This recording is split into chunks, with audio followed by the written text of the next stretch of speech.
Eu acho que a partir do momento que você vai se conectando com a sua história, você vai conhecendo a sua história, você vai olhando para a sua cidade de um outro jeito.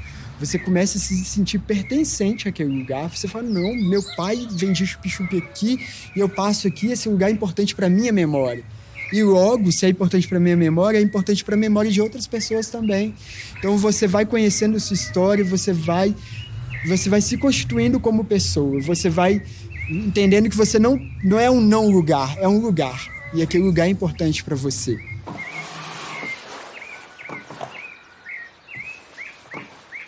Quando entrevistei o historiador Fábio Leão, a minha intenção era ser conduzido pela história de Contagem.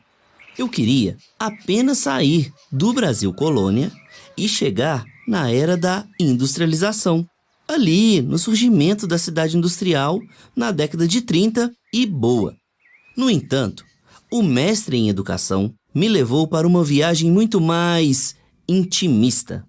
Desde o dia em que eu e ele conversamos sobre a Contagem do passado e do presente, sentados no quintal da casa Nair Mendes Moreira, onde um dia foi o posto fiscal da coroa portuguesa, eu tenho refletido sobre a minha relação com a cidade e sobre a minha história de vida também ser um dos pilares da história desta cidade.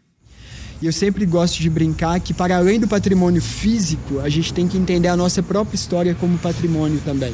Isso é importante.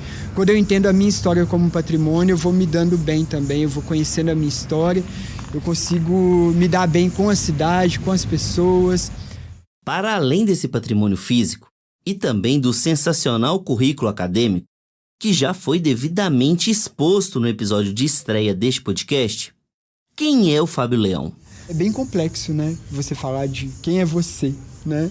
Mas eu sou fruto dessas experiências todas, dessas pessoas que foram chegando nessa cidade que ainda era uma cidade marcada pela agricultura, que estava se expandindo para essa coisa industrial, para essa cidade que ela virou hoje.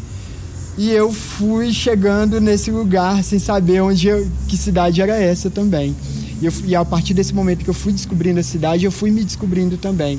E fui descobrindo que gostar de ser de Contagem era muito bom também.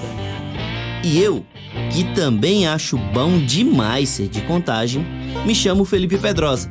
Sou o jornalista responsável pelo podcast Trem pra Fazer em Contagem, que traz à tona narrativas que desvendam a riqueza histórica e cultural da cidade de Contagem. Este podcast foi contemplado no edital Movimenta Cultura, do Fundo Municipal de Incentivo à Cultura de Contagem. E este episódio, que é o último desta temporada, chama-se A Cidade. Eu gastei as horas do meu dia de folga, um domingo sagrado, ouvindo todas as entrevistas que fiz para este podcast. Os dedos dançavam pelas teclas do teclado, fazendo anotações e mais anotações. Qual é o preço de querer contar boas histórias? Confesso que, sem perceber, o sol já havia ido embora. Levanto da cadeira por alguns minutos, estico os braços, as pernas, o corpo. Vou até a cozinha e faço um café novo. Aproveito para colocar uns pães de queijo para assar. Daqui a pouco, a fome bate. Enquanto observo a água virar café, em um processo de fusão entre o líquido quente e o pó, eu me faço as seguintes perguntas. Quantas histórias desta cidade ainda não foram contadas? Quais histórias não deveriam ter sido contadas? Quantas histórias estão escondidas nos porões de Contagem? E quais histórias precisam ser contadas? Fazer a primeira temporada deste podcast foi algo extremamente desafiador. Sem sombra de dúvidas, foi um dos maiores desafios na minha carreira de jornalista. E mais do que isso, escrever os roteiros destes 7 episódios foi uma função arriscada. Falar de memória, falar de história é sempre algo tenso, porque você seleciona. Quando eu vou falar de uma memória, eu estou selecionando. E é por isso que é importante, quando a gente tem um espaço como esse da Nair Mendes, o museu, ele ser ocupado pelas pessoas comuns, porque a história ela é perigosa também. Quando eu seleciono determinados elementos da história para contar, existe uma intencionalidade, né? Então a nossa história oficial, durante muito tempo, ela contou só uma parte da história. Então é importante a gente estar ocupando, ouvir as pessoas comuns, que são elas que constroem o dia a dia, é a partir das experiências delas que a gente vê as coisas acontecendo, né? Então a história delas, ela pode ser contada por ela mesma. Então eu acho que isso é interessante também.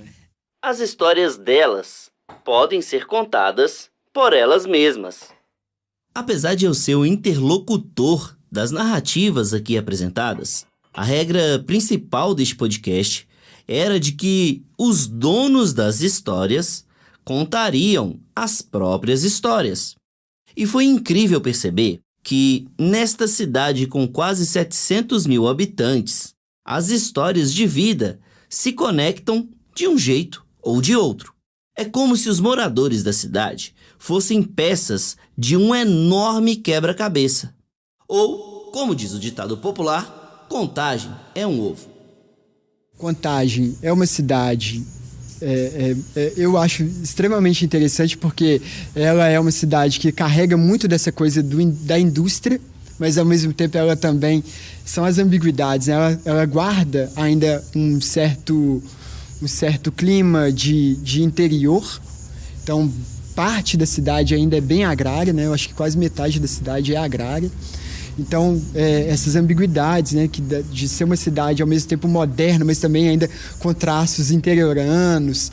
Contagem é hoje uma das maiores economias do Brasil, eu acho que é a terceira aqui de Minas, se eu não me engano, com um potencial turístico gigantesco, principalmente quando a gente vai pensar nesses patrimônios, não só esse patrimônio histórico, mas eu digo o próprio patrimônio ambiental de Contagem é um patrimônio importantíssimo. A informação de que Contagem figura entre as maiores economias de Minas Gerais é real oficial. Segundo uma reportagem publicada no jornal O Tempo, no dia 15 de dezembro de 2023, Contagem ocupa o terceiro lugar entre as cidades mais ricas do estado. O município ficou atrás apenas de Uberlândia, a segunda colocada no ranking, e de Belo Horizonte, que, sem nenhuma surpresa, está em primeiro lugar.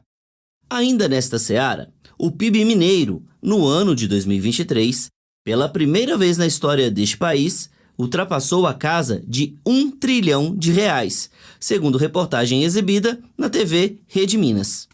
Desempenho recorde foi anunciado em coletiva na Fundação João Pinheiro, na capital. A marca de R$1,28 trilhão foi impulsionada pelo crescimento em todas as atividades econômicas no último ano. Minas registrou avanço real de 3,1% na geração de riquezas, frente a 2022. A média nacional foi de 2,9%. A agropecuária foi o setor que mais cresceu no estado, com 11,5%, seguida da indústria e do setor de serviços. Além de ser uma das principais potências econômicas de Minas Gerais, assim como uma das cidades mais populosas do estado, Contagem também é um lugar riquíssimo em patrimônio ambiental, conforme destacado pelo professor Fábio Leão. A gente tem uma região aqui que é importantíssima, como a Vargem das Flores, por exemplo, né? E em toda a cidade a gente percebe água passando, né? Então acho que Contagem ela pode ser muito explorada ainda turisticamente. Eu tenho até medo dessa palavra explorada, sabe? Mas eu acho que a gente tem um potencial turístico aqui com as próprias comunidades, sabe? Conhecer quais são as comunidades que estão aqui, afro-brasileiras, de matriz africana, religiosidade. Eu acho que a gente tem um potencial grande. Nós temos uma cultura que é diversa mesmo. A Vargem das Flores, para você ter uma ideia, é responsável pelo abastecimento de quase 500 mil pessoas, já que ela atende, em média, 10% dos lares da região metropolitana, incluindo Contagem e Betim, cidades onde a represa está localizada. A região também é ocupada por comunidades afro-brasileiras, segundo uma matéria do jornal Brasil de Fato. Mas para as comunidades tradicionais, por exemplo, dos terreiros, lá é o espaço do sagrado, né? Lá é o espaço da cata de folhas para rituais, lá é espaço, né, de encontro, né, de celebração do sagrado. A Vargem das Flores foi construída entre 1968 e 1972 e é um dos patrimônios ambientais da cidade tema deste podcast. Por isso, quando o Fábio diz ter medo da palavra explorada, é que a região da represa é alvo constante de especulações imobiliárias e de projetos que podem culminar na extinção do local, que tem mais de 400 nascentes. E esse pensamento em prol da preservação, em hipótese nenhuma, é mimimi. O próprio Fábio tem uma história relacionada a um local que, infelizmente, já não existe mais. Eu fui criado no Eldorado. E meu pai me contava muito que quando eu era criança, ele tinha a lagoa. Lá na Rua da Lagoa, tem até hoje a Rua da Lagoa, perto do Senac. Tinha a lagoa que eu ia vender chup-chup, vender picolé. Então, assim, é tão interessante quando você conhece isso. Aí sempre que eu passava na Rua da Lagoa, e ainda passo, eu olho para aquele lugar com outro olhar. Não é só uma rua qualquer que está ali na cidade. É uma rua da lagoa. Nossa, tinha uma lagoa aqui. Isso é interessante. A Lagoa do Eldorado, inclusive, foi um dos temas da série Contagem do Tempo, lançada pela Move Cultura em 2020. Na época, Ricardo Carvalho, o Cadim, lembrou de outros lugares que ficaram apenas na memória de quem chegou em Contagem antes de nós. Tinha tanto córrego, tinha tantas lagoas aqui, que a Lagoa do Eldorado foi uma que eu nem precisava de vir. Que ao lado da minha casa eu tinha uma cachoeira, menos de 2 minutos, chamava Bueira, tinha a Bueira e o Bueirão, que eu podia tomar banho, né? Então a gente saía moleque, rodava e ia para Bueira. Tinha um lugar muito lindo aqui, onde havia pepes. O pessoal até fala que é, assim, na época a gente chamava lajinha, porque era um escorregador, que a gente subia no alto assim, descia uma pedra, escorregando, e caía no poção. Então a gente tinha tanta opção: Lagoa dos Patos, Biquinha, Bueirão, Lajinha, Lagoa do Parque São João, Lagoa dos Camargos, né? Lagoa do Eldorado. Então, assim, era muito rico de água. Com o advento da chegada dos 5, né? Aí começa a vir a destruição das águas de Contagem. Chega-se as indústrias, né? Aí a partir desse momento começa a poluir. O Cadim é uma dessas figuras folclóricas de Contagem, sabe? Desde que eu me entendo por gente, ele é o gerente do Parque Ecológico do Eldorado, que fica a poucos metros de onde era a lagoa citada agorinha pelo professor Fábio Leão. Batizado de Tiago Rodrigues, em homenagem a um músico de Contagem que já faleceu, o Parque Ecológico do Eldorado tem 10 minas d'água, além de outras 16 nascentes ao redor. Essa riqueza é acompanhada pelo Comitê da Bacia Hidrográfica do Rio das Velhas. O espaço ambiental também recebe atividades culturais gratuitas. Em 2024, ele sediou a Residência Artística Brisa, que contou com a presença de Fabi Santana, a entrevistada do episódio 3. Em 2023, o local foi palco do espetáculo Parem as Máquinas, dirigido por Gabriel Vinícius, o entrevistado do episódio 4. E uma vez por mês, o parque recebe o projeto Trilhas da Leitura, que distribui obras literárias de graça para todos os visitantes. Começamos a recolher livro da casa das pessoas, né? Os amigos foram doando, e aí começamos com pouco livro, né? Hoje, assim, deve ter passado no parque mais de 27 mil livros dentro do início até hoje. Esse daí, mais uma vez, é o Cadim, mas agora em entrevista ao jornal Diário de Contagem. Ele foi sabatinado pela repórter em 2011, ano em que o Trilhas da Leitura teve início. Calcula-se que o projeto tenha distribuído mais de 200 mil livros.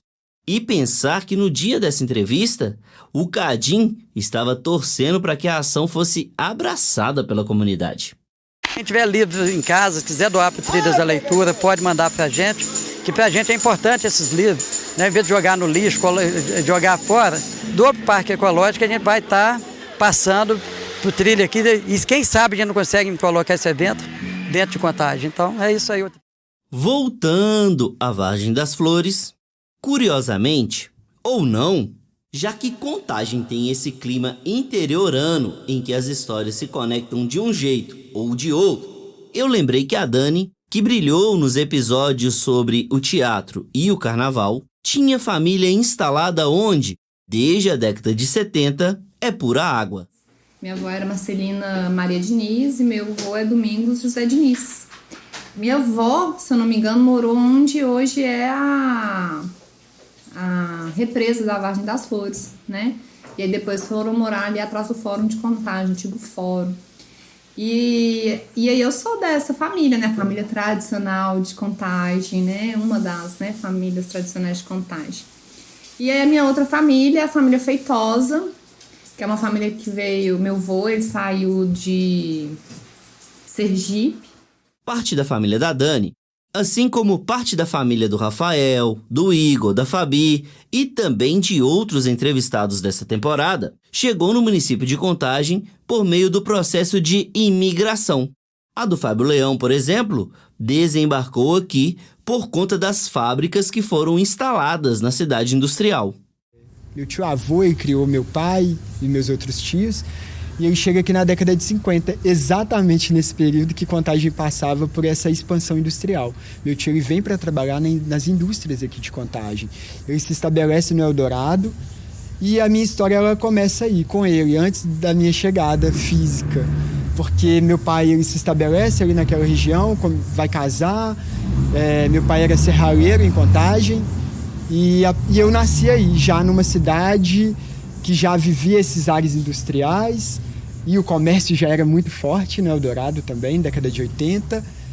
Segundo o professor Fábio Leão, o fato de o Eldorado ter se tornado o polo comercial de Contagem está diretamente ligado ao processo de industrialização do território. Isso muda muito a cidade. Demograficamente, as coisas começam a mudar muito. Por exemplo, o bairro Eldorado, que vai servir como moradia de muitos trabalhadores que vão chegar para essa indústria que tá, né, crescente ali. Então, emprego, é um momento da história do Brasil também que a gente tem a industrialização do Brasil também. Então, isso faz com que muita gente saia de outras regiões do país e venham para o Sudeste. Então, Contagem, quando ela cria esse complexo industrial, ela também é um atrativo para várias pessoas chegarem. Então, Parte da minha família materna, inclusive, morou na região do Eldorado. Enquanto meu avô paterno tinha um bar-mercearia em frente a uma estação de trem no bairro Beatriz, próximo ao centro de Contagem, o pai da minha mãe tinha uma lanchonete no polo comercial de Contagem.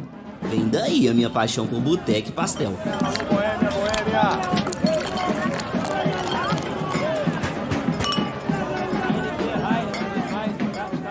E em Contagem, um ótimo local para tomar uma cerveja gelada e devorar um pastelzinho de queijo, sem sombra de dúvidas, é na Feira do Eldorado.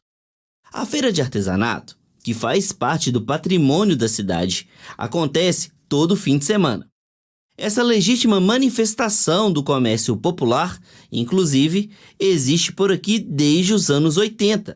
Já o famoso camelódromo, que é considerado o primeiro shopping popular de Contagem, está na pista desde 1991. O local, a propósito, é bastante conhecido como Feirinha do Paraguai, em referência aos produtos paralelos que eram importados do Paraguai. Com certeza, se você é de Contagem, você já comprou CD e DVD pirata nesse lugar. Todo esse comércio popular pulsante faz parte da história de Contagem e, claro, do povo de Contagem, além de ser um pilar importantíssimo para a economia do município. No entanto, refletindo sobre a cidade que queremos para o futuro, é necessário visualizar também outros caminhos econômicos, principalmente os sustentáveis. Quando a gente pensa na economia, também é muito diversa. A gente tem uma indústria que ela responde bem aí à economia da cidade, um setor de comércio também gigantesco. Acho que a gente pode trabalhar muito ainda o setor de turismo na cidade, pensando a ideia de um ponto da Estrada Real, pensando nos patrimônios que a gente tem na cidade, de conhecer esses patrimônios mesmo. Confesso, eu nunca tinha pensado em um ponto da Estrada Real em Contagem. Quem plantou essa sementinha na minha cabeça, me fazendo levar o assunto para o professor Fábio Leão, foi o ator, diretor, escritor e agora produtor rural, Gessé Duarte. Contagem é um braço da Estrada Real, que está morto. É um braço desativado da Estrada Real, que é um braço que tinha o posto de quê? De Contagem. Contagem de quê? De todo o escoamento de mercadorias, escoamento de ouro, diamantes que passavam por Sabará, e tinha um posto de fiscalização em Contagem, né? Daí veio o nome, que era um posto de contagem das coisas, daí veio o nome Contagem. Isso é uma história da Estrada Real, cara, que é o maior circuito de turismo do país. E Contagem não explora isso. Contagem não explora porque ele não conta essa história dentro desse circuito. Ele não tem aquele centro histórico ali, se fosse todo restaurado, da casa do Museu Nair Mendes, do Cine Teatro, aquelas casinhas que ainda estão ali, virassem ali centros culturais, cafés, museus, cara, viraria um ponto de visitação para quem faz a Estrada Real. Caso você não tenha ouvido os episódios 4 e 5, em que eu retratei a cena teatral e carnavalesca de Contagem, eu recomendo que ouça. Gessé foi um dos entrevistados. Ele, depois de ter participado intensamente da resistência cultural de Contagem, ali na primeira década dos anos 2000, migrou para uma área rural de Minas Gerais, onde criou o doce de leite vitoriano, que tem sido destaque nos veículos de comunicação. Inclusive, a iguaria ganhou espaço no programa Minha Receita, apresentado pelo chefe Jacan na Band. É um privilégio que poucos têm. Aproveita. Pois é. Tá direto do tacho. Aí, Jacan, isso aqui é pra você direto do tacho, hein? Atualmente, Gessé mora em Bichinho, um distrito da cidade de Prados, ali bem próximo a Tiradentes, sabe? Por isso, ele tem um olhar apurado para o universo turístico, principalmente no que tange a Rota da Estrada Real, cujo circuito foi lançado em 2001. E hoje eu vejo isso lá, turistas que visitam, vêm para Minas Gerais especificamente para fazer toda a Estrada Real. Aí faz Sabará, faz Belo Horizonte, faz Ouro Preto, Ouro Branco, Congonhas, Diamantina, Tiradentes, Prados, Bichinho. Vai fazendo toda essa Estrada Real. Só não faz Contagem porque Contagem não está nela. Se tivesse, faria. As pessoas vêm para isso. Então é isso, entendeu? Para mim é isso. Assim, não tem sentimento de pertencimento, porque qualquer cultura, a cultura histórica, não estou falando cultura do sujeito culto, cultura histórica da cidade, né? Tem que ter. Cara. Hoje produtor rural na área de laticínios, Gessé Duarte acredita que essa cultura histórica de Contagem, que acabou se perdendo, ou que talvez não tenha sido estimulada entre os moradores da cidade, também está vinculada ao universo gastronômico. E aí Contagem, eu acho que como ele não tem uma memória, ele não tem uma cultura da cidade, né? O que é ser contagense, por exemplo, as pessoas não sentem pertencimento, né? O que é qual que é o símbolo de Contagem hoje, né? O símbolo de Contagem, quando as pessoas falam, é abóbora e a chaminé, que eu acho muito legal. Só que como que se explora isso? Não se explora. Então Contagem não tem uma fábrica de doce de abóbora, Contagem não tem uma gastronomia voltada para abóbora, Contagem não tem um trabalho em torno dessas imagens que poderia inclusive atrair até turismo, né? Realmente, Não existe em Contagem uma atividade gastronômica constante que esteja arquitetada na abóbora, como uma fábrica de doces ou de sorvetes, por exemplo. O que acontece por aqui, de uns anos para cá, é o Festival Gastronômico de Abóboras, que é realizado sempre no mês de agosto, na época em que é celebrado o aniversário de emancipação da cidade. O evento, no ano passado, chegou à 16ª edição, conforme noticiado no jornal MG Record, no dia 25 de agosto de 2023. Praça Tancredo Neves. Essa é a 16ª edição do festival que desde 2010 faz parte do calendário oficial do município. A ideia é fazer uma homenagem ao símbolo da cidade, a abóbora. E para que ela seja bem lembrada, as barracas por aqui têm todo tipo de comida com o fruto alaranjado. Para quem não escutou o episódio de estreia e está meio sem saber por que a abóbora é um dos símbolos de Contagem, Fábio Leão explicou que a referência vem desde o Brasil colônia, quando os exploradores de metais preciosos passavam por aqui. Existe também a ideia das abóboras vindo por conta da região mesmo, que na época tinha muitas abóboras pelo caminho, além dos outros produtos agrícolas que eram produzidos também, feijão, cana.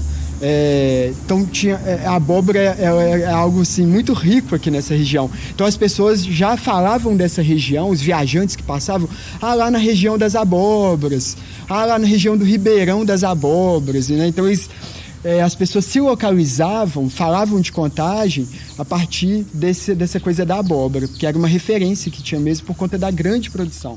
Enquanto símbolo de Contagem, talvez a abóbora tenha sido esquecida ao longo do tempo, ou não tenha sido valorizada por um outro motivo. É que esse fruto... Sim, a abóbora é um fruto e não um legume. Então, esse fruto era um alimento bastante barato e muitas vezes descartado por quem tinha poder econômico. Fábio conta, por exemplo, que a abóbora era usada para alimentar os porcos e que até metade do século XX os contagenses não gostavam de ter a abóbora como referência. Eu acho que a ideia da própria abóbora ela acabou se perdendo dentro desse processo de selecionar determinadas memórias, de se querer contar determinadas histórias e não outras. Então eu acho que entra muito dentro desse jogo, do poder mesmo, da política que a memória, que a história ela carrega. Quem também traz um potente debate sobre os símbolos de Contagem é o cientista social Rafael Aquino, uma figura bastante presente no decorrer desta temporada. E eu acho que falta muito, assim, a gente descobrir qual que é a marca de Contagem, sabe? Que quando a gente pensa em jabuticaba, você já vai linkar com Sabará, sabe? Quando você pensa em festival de inverno, você vai lembrar de Ouro Preto. E qual que é a marca de Contagem, sabe? Então a gente tem essa dificuldade.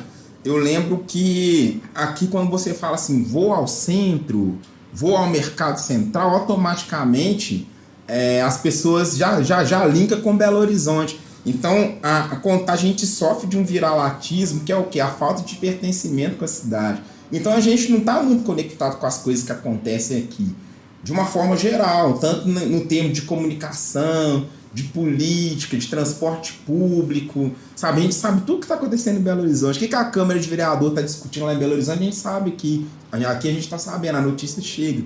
Mas o que acontece de potencial dentro de Contagem, a gente não sabe. Para transformar essa realidade, será necessário muito mais do que um simples estalar de dedos. Afinal, como ouvimos no decorrer deste podcast, a mudança é um processo doloroso e que exige bastante luta. Fábio Leão defende que o melhor caminho para essa mudança no sentimento de pertencimento à cidade, com toda certeza, é a educação. A escola ela tem um papel fundamental para isso, porque a escola é o lugar que está formando identidades, está ajudando nesse processo. E se desde pequenininho a criança ela já tem acesso a entender que o lugar que ela vive é carregado de história, que outras pessoas passaram por ali, que era diferente, que algumas coisas se mantêm, mas que outras se modificaram, isso é poético e isso mexe com a alma da pessoa, porque você está falando de formação de pessoas. Coordenador do curso preparatório popular, que é oferecido pela Biblioteca Capabode, aqui em Contagem, e com uma grandiosa experiência no sistema público de ensino, Fábio Leão já observa uma mudança significativa na relação das pessoas com a cidade. Eu percebo nos últimos anos já uma mudança nessa visão, nessa própria valorização, por exemplo, da comunidade dos Arturos. Então, como professor mesmo, e atuei muito tempo na educação básica em Contagem, eu sempre percebi que essa resistência possibilitou que as pessoas conhecessem nem que fosse o mínimo dentro da escola. E quando isso chega na escola para aquelas crianças, para aqueles jovens, e você conhece aquela história dos Arturos, aí você já cresce, já entendendo um outro processo, né? Então, Contagem não é só uma cidade industrial. Contagem também tem uma outra história para ser contada e que a gente precisa buscar cada vez mais. Contagem também tem uma outra história para ser contada. Nessa missão de contar a própria história, de transmitir para os vindouros, os mais jovens, o conhecimento dos ancestrais e também de não deixar com que a real narrativa seja empurrada para debaixo do tapete, a comunidade dos Arturos é referência.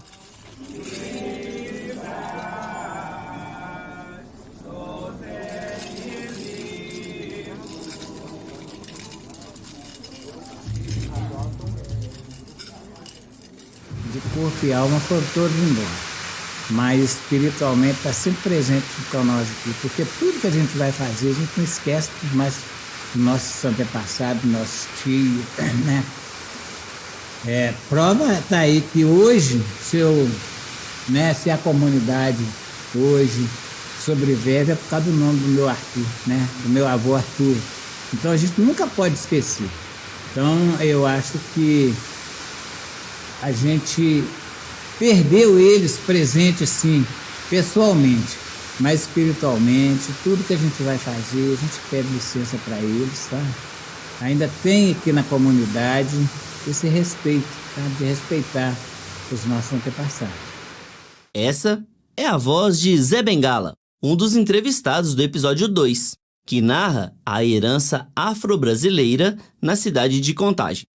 Bengala é neto de Arthur e de Carmelinda, os fundadores da comunidade dos Arturos. O Quilombo, a propósito, faz um trabalho de base para que a memória de Arthur e Carmelinda jamais seja esquecida. Hoje nós temos aqui uma diretoria de jovens na nossa comunidade que está fazendo esse grande galpão que está aqui, né, essas coisas bonitas, mas isso nós não podemos esquecer que isso foi plantado lá no comecinho, porque se ele não tivesse sofrido, se ele não tivesse a resistência que tem hoje, eu não estava aqui conversando com vocês, falando sobre Contagem. E para que Bengala pudesse me receber nesse galpão, que foi construído por essa diretoria mais jovem, e também para que ele pudesse me contar a história de Contagem, os povos escravizados tiveram que lutar pela liberdade. Esse processo de libertação, inclusive, é o motivo de uma das principais festas da comunidade dos Arturos. E não pense você que a celebração é para colonizador e descendente de colonizador aplaudir. Mas a nossa festa de tradição mesmo é a festa do mês de maio, né? Que é a abolição da escravatura, né? Que a gente faz toda uma encenação da escravatura, onde as pessoas fazem aquela encenação, sai daqui amarrado, vai até lá na Casa da Cultura e ficam lá, onde uma guarda sai daqui e vai lá, busca eles, até na Igreja do Rosário, onde faz, né, a encenação da Lei Áurea, faz um teatrozinho mostrando mais ou menos para o pessoal e também para nós fazemos isso mais para os nossos vindouros, para nossas crianças, para eles estar sempre alertos, sempre recordando de onde que a gente veio. A gente não faz isso para poder mostrar que é um teatro, mostrar que é por engrandecer, não. A gente faz isso mostrando para eles aquele sofrimento aonde a gente passou, né? Da onde a gente veio, né?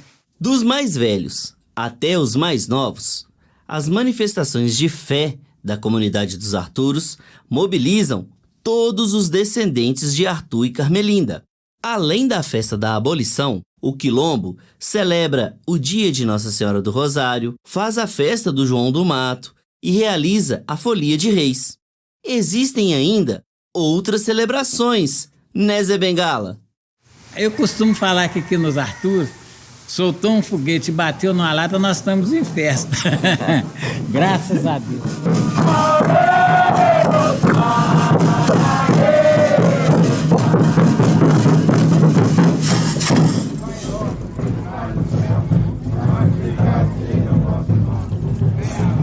E essa tradição de manter a memória oral viva por meio dos ensinamentos dos mais velhos para os mais jovens está presente também na casa de Antônio Jorge Muniz. Durante a entrevista para este podcast, que pode ser conferida no episódio 2, Antônio contou que recebeu do próprio pai a missão de dar sequência à Irmandade Os Siriacos. E segundo o capitão Mor, desde esse dia, toda a família dele é responsável em dar continuidade ao legado de Ciriaco Celestino Muniz. Inclusive, Evaldo, que é casado com uma das filhas do Antônio e que acompanhou a nossa conversa, é um dos mais empenhados na guarda de Congado. Aí meu pai passou essa responsabilidade para mim e passou. Agora, meu filho, estou dando conta mais, você sempre me ajudou no comando aí, que eu era o primeiro capitão de Moçambique. Você agora vai assumir o meu lugar. Agora, assim, eu sou presidente de honra. Falei assim, presidente de honra, pai? Ele falou, você não sabe disso não, filho? Eu sou fundador. Falei, tá bom, pai, mas toda a vida sempre pediram opinião, né? Não, que você eu passei por você, porque você tem como. Não, pai, mas o que o senhor acha? O que o senhor acha? E vim tocando até hoje. A esposa gostava muito, abraçou, né? A família toda. Eu sempre falei com minhas filhas, se não era com pé e peças, arrumar um namorado que não quer Congado, não, tem que trabalhar a vida de vocês, não. Segue a vida de vocês. Mas deu sorte que todos eles gostam. Esse é um braço direito que a gente tem. E os descendentes de Ciriaco Celestino, que mantém viva a Irmandade Os Siriacos, ali na região do Ressaca, já levaram o nome de Contagem para Moçambique. Segundo Antônio, ele desembarcou na praia de Maputo com algumas caixas, instrumentos típicos do Congado. E, claro, fez a maior festa em celebração a Nossa Senhora do Rosário. Isso. É importantíssimo. Onde é que está o nome de Contagem? Mostrando e ostentando a coisa do afro-brasileiro, da cultura negra. Eu fui lá e mostrei a Renato, batemos. Aí deixei duas caixas dessa lá, deixei uma, disse eu deixei outra, e a montei uma lá para você aprender a fazer. Porque os instrumentos deles tem um instrumento, mas tudo diferente. Eu, na minha maneira de pensar, a importância da gente manter isso para Contagem é isso. Você vai em Aparecida do Norte, eles vão olhar para nós, aqui o pessoal de Contagem. Aí os Arthur estão lá os Arthur. Eu acho que a importância para a cidade de Contagem, a importância é essa. Nós somos representantes da religiosidade da cultura negra, né? Que é o Reinado Senhora do Rosário, é de quê? É a parte, eu falo isso, é a parte religiosa do arco brasileiro.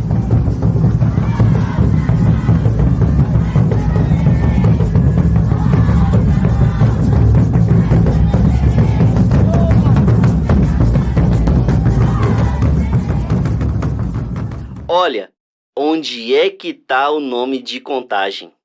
Olha, onde é que tá o nome das pessoas de Contagem?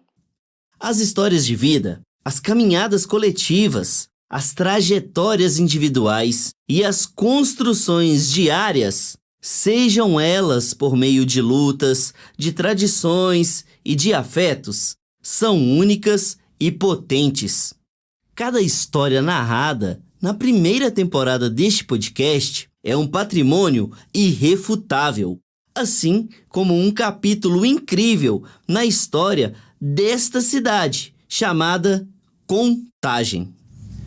as pessoas elas precisam olhar para suas experiências e para suas histórias também como patrimônio. Porque quando eu estou contando a minha história e você conta a sua, a gente vai conhecendo a história do outro, a gente percebe que as nossas histórias elas também se entrelaçam quando a gente vai pensar a história da cidade.